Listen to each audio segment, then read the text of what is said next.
میرے مصلی کے سامنے کھڑے ہو گئے، لیٹ گئے اور مجھ سے جو ہے زبردستی کرنے لگے، اے میری ماں فاطمہ کل عید کا دن ہے، ہمیں نئے جوڑے چاہیے، ہمیں نئے کپڑے چاہیے، ہم بھی کپڑے پہن کر عید پڑھنے جائیں گے، ہم بھی کپڑے پہن کر نانا کے ساتھ جائیں گے۔ مدینہ کی گلیوں میں نا سارے بچے نئے کپڑے پہنیں گے، مدینہ کی گلیوں میں سارے بچے نئے کپڑے پہن کر نکلیں گے، ہمارے پاس کپڑے نہیں ہیں، ماں ہمیں کپڑے دلاؤ۔ حضرت فاطمہ کہتی ہے بیٹا اس سال نہیں، آئندہ سال عید کا کپڑا ضرور ملے گا۔ بچے بہت اصرار کرتے ہیں، ضد پکڑ لیتے ہیں۔ فاطمہ کہتی ہے اچھا بچوں ہٹ جاؤ، تمہارے کپڑوں کا انتظام کرتی ہو۔ فاطمہ نے 2 رکعت نماز پڑھی، نماز پڑھنے کے بعد رب تعالیٰ کے بارگاہ میں اپنے ہاتھوں کو اٹھایا ہے، اے میرے مولا تو فاطمہ کے حالات سے واقف ہے، اے میرے مولا تو فاطمہ کے گھر کے حالات کو جانتا ہے، میں ان سارے کپڑے نہیں لے سکتی، آنے والے ہی میں اپنے بچوں کو کپڑے دلواؤں گی، لیکن میرے بچے جو ہے ضد پکڑے ہوئے ہیں،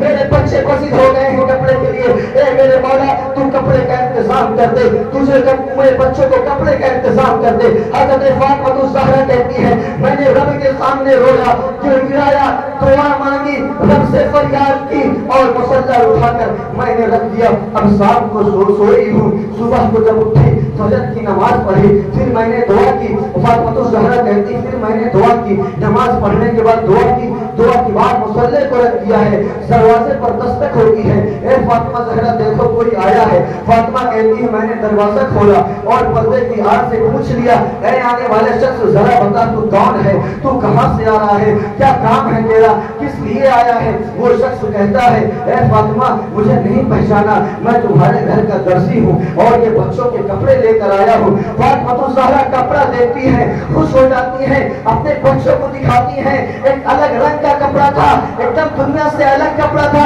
گراف ایک دم فٹ ہے، لمبائی ایک دم صحیح ہے، ان کی چوڑائی ایک دم ٹھیک ٹھاک ہے، ایسا لگتا تھا یہ کوئی نیا نہیں بلکہ جانا پہچانا درزی ہے، یہ کسی نئے ٹیلر میں نہیں سلا ہے بلکہ جانے پہچانے ٹیلر میں سلا ہے۔ میرے عزیز دوستو اتنے میں بابا جان کی آمد ہو جاتی ہے، نبی کریم صلی اللہ علیہ وسلم فاطمہ کے گھر آتے ہیں، اے فاطمہ بہت خوش نظر آ رہی ہو، اے فاطمہ بہت ہی اچھی نظر آ رہی ہو، ذرا بتاؤ تو صحیح ماجرا کیا ہے، ذرا سناؤ تو صحیح واقعہ کیا ہوا ہے۔ فاطمہ کہتی ہے یا رسول اللہ میرے باپ، یا رسول اللہ اے میرے بابا جان آپ جانتے ہیں شام کو حسن حسین کپڑے کے لیے ضد کرنے لگے، میں نے رب کے بارگاہ میں دعا دے دی اور صبح یہ درزی جو ہے کوئی مدینے کا درزی ہے، یہ کپڑے لے کر کے آیا ہے، کپڑے لے کر کے یہاں پر آیا ہے، یہ حسن حسین کے کپڑے ہیں۔ اس کے بعد بابا جان نبی کریم صلی اللہ علیہ وسلم کہتے ہیں اے میری بیٹی فاطمہ ذرا یہ تو بتا تجھے پتا ہے وہ درزی کون تھا، تجھے پتا ہے کپڑے کس نے بھیجے تھے؟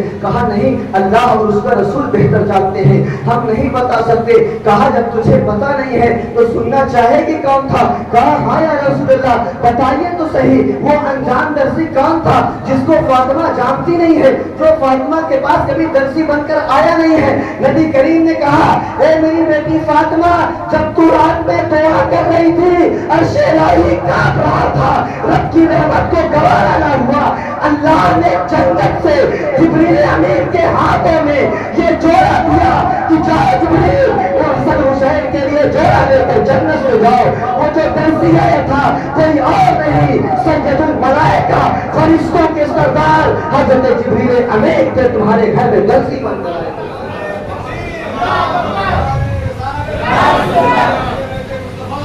میرے عزیز دوستو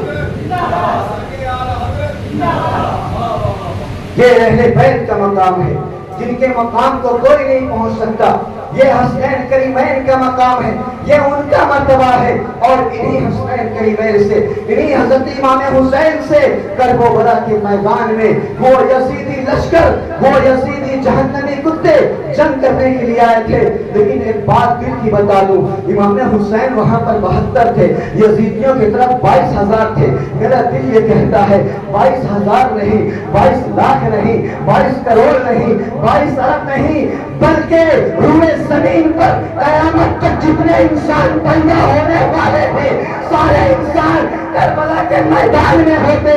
اور امام حسین ایک طرف ہوتے، پھر بھی مقابلہ تھا شہزادے رسول تھے، مقابلہ تھا زہرا کے بیٹے سے، مقابلہ تھا علی کے شیر سے۔ یہ جنگ ہر حال میں امام حسین کو جیتنی تھی، اس لیے امام حسین یہ جنگ کو ایک عجیب نقشہ دینا چاہتے تھے، ایک عجیب طریقے سے یہ جنگ جیتنا چاہتے تھے، جس میں گردنیں دے دی جائیں، جس میں علی اصغر کو قربان کر دیا جائے، علی اکبر کی جوانی لٹا دی جائے، پھر بھی جیت امام حسین کی ہونے والی ہے۔ میرے عزیز دوستو، یہ وہ اہل بیت ہے جن کا مقام بہت بڑا ہے، جن کا مرتبہ بہت بڑا ہے۔ اب آگے اس صدی سے باہر چلتے ہیں، پھر بھی لوگ اہل بیت کے دشمن بنے، پھر بھی لوگ آل رسولوں کے دشمن بنے۔ لوگوں نے اس وقت کے علماء نے بچاؤ کیا، کہیں امام اعظم ابو حنیفہ آتے ہیں آل رسول کی شان بیان کرتے ہیں، کہیں امام بخاری جیسے مرد قلندر آتے ہیں آل رسول کی شان بیان کرتے ہیں۔ 93ویں صدی ہجری میں جب آل رسولوں پر حملہ ہوا، نبی کی سیادت پر حملہ ہوا، تو منتقا مجدد الفسانی رحمت اللہ تعالی علیہ نے یہ لکھ دیا کہ اے لوگوں، اہل بیت سے محبت کرنا ایمان کا حصہ ہے، جو شخص اہل بیت سے محبت نہیں کرے گا اس کا ایمان مکمل نہیں ہو سکتا۔ بات اور آگے بڑھتی ہے، 14ویں صدی میں آتی ہے، ایک شخص پیدا ہوتا ہے جس کو دنیا بہت ہی اچھے سے جان جاتی ہے، جس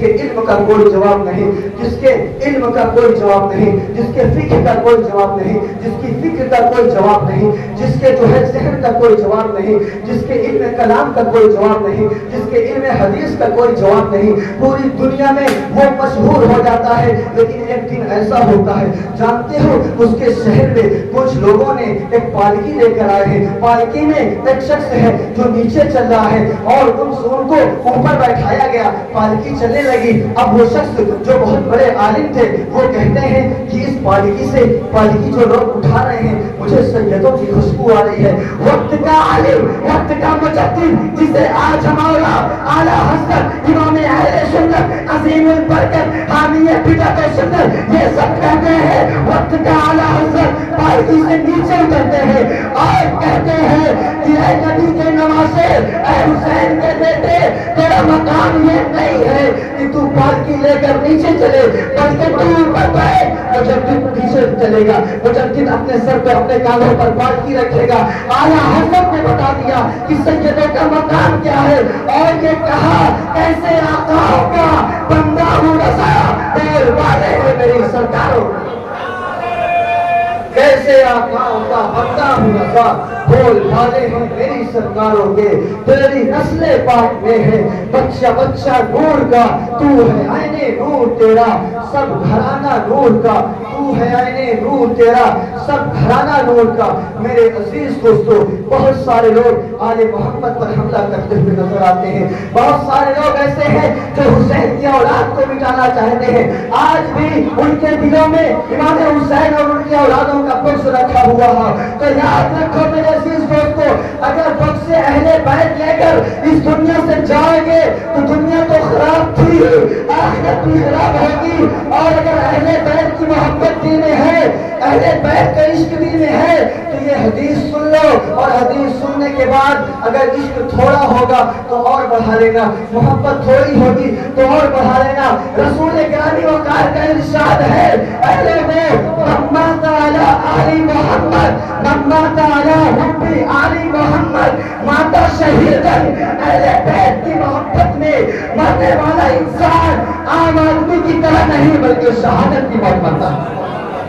اہل بیت کی محبت میں مرنے والا انسان شہیدوں کی موت مرتا ہے۔ تبھی تو ہم کہتے ہیں اے مٹانے والے، تم نے بہت سوچا ہے مٹانے کو، قیامت تک یہ نسل نہ مٹے گی، اس